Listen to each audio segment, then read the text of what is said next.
First of all, REECE BROWN, silly question. How delighted are you to get that one done? Yes, he's a good footballer.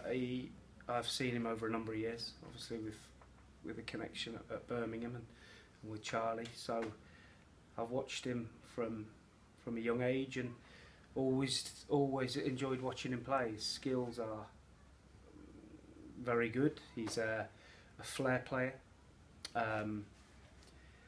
People probably talk about his attitude, but I just think he's a little bit misunderstood. And if you're going to ask him to play on the right wing in a 4-4-2, then you're better off not signing him. So I think that I know where his best position is and how to get the best out of him, and I want to concentrate on his strengths and not worry too much about his weaknesses. So really exciting player for the football club.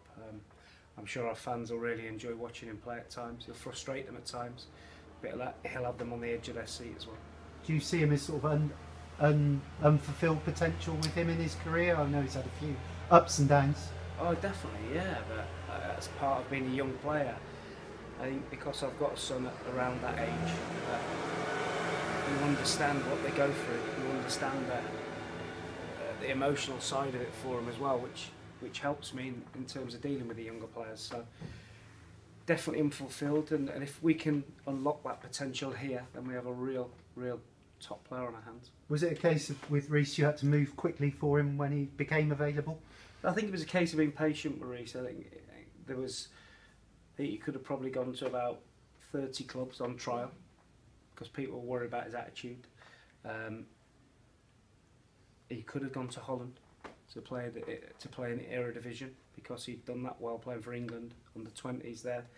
That a lot of clubs over there were really impressed, wanted to sign him, but I think he wanted to prove himself here first, and with me knowing him, that helped, and I think it'd be a good fit for him and for us. Yeah, and it's quite nice when we spoke to him yesterday, and he says that he feels you can help his career, so you've got a player coming here, hopefully, with the right mindset.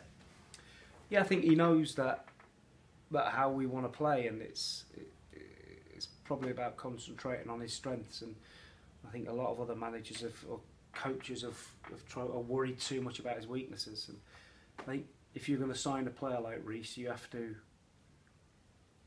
put other people around him to do parts of the game that he doesn't want to do or can't do. So that's why I've taken him. That's why we've signed him. I see him as an attacking midfield player that can unlock the door in tight games and produce little bits of magic. Do you think also it helps him now to leave Birmingham in the fact that he started at Birmingham at 10, he's now 21, I wouldn't say he's been institutionalised, but he's been there a long time. He's always talked about as being an unbelievable talent at Birmingham, and every time he went onto the stage there, he was under pressure to produce, which at times he did. But I think it'll do him good, like you say, to get away and come somewhere where there's not too much pressure on him. And he's dropped down a couple of divisions, but he's going to get the chance to play, and I think he'll get the opportunity here certainly to showcase his ability, which is undoubted. Yeah. How much more surgery do you think you need to do pre-season? I mean, you've got 3 in through the door so far.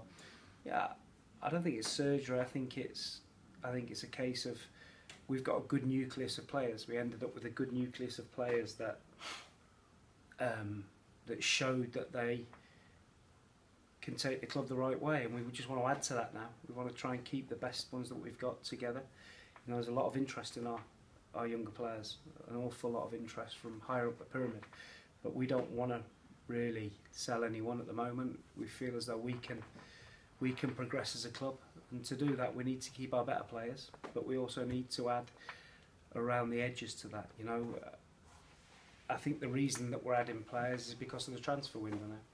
You know, once August is finished, we can't sign any loan players. We can't sign anybody until January. So it's important that we have our squad in place that's going to go from August, you know, through Christmas before we can sign anyone else. So we're going to have 20 players because it's 7 subs as well. You know, you need 2 or 3 goalkeepers. So we're going to need 20 players to be able to fill the bench. Any possibilities of the loan players that went back to their parent clubs being in a forest green shirt again? Like Charlie Cooper, Mark Ellis. Kane Woolery.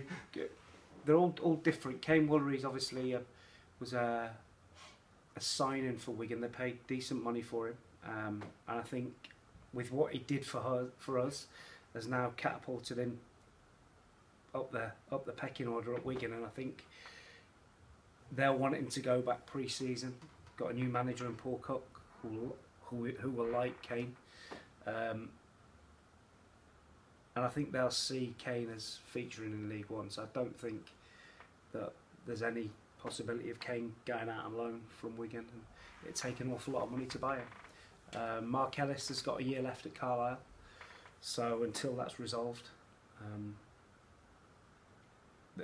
we wouldn't be able to do anything.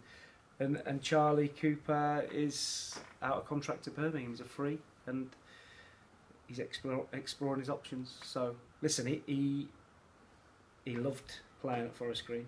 He loved playing first team football, and I think he wants to have more of that.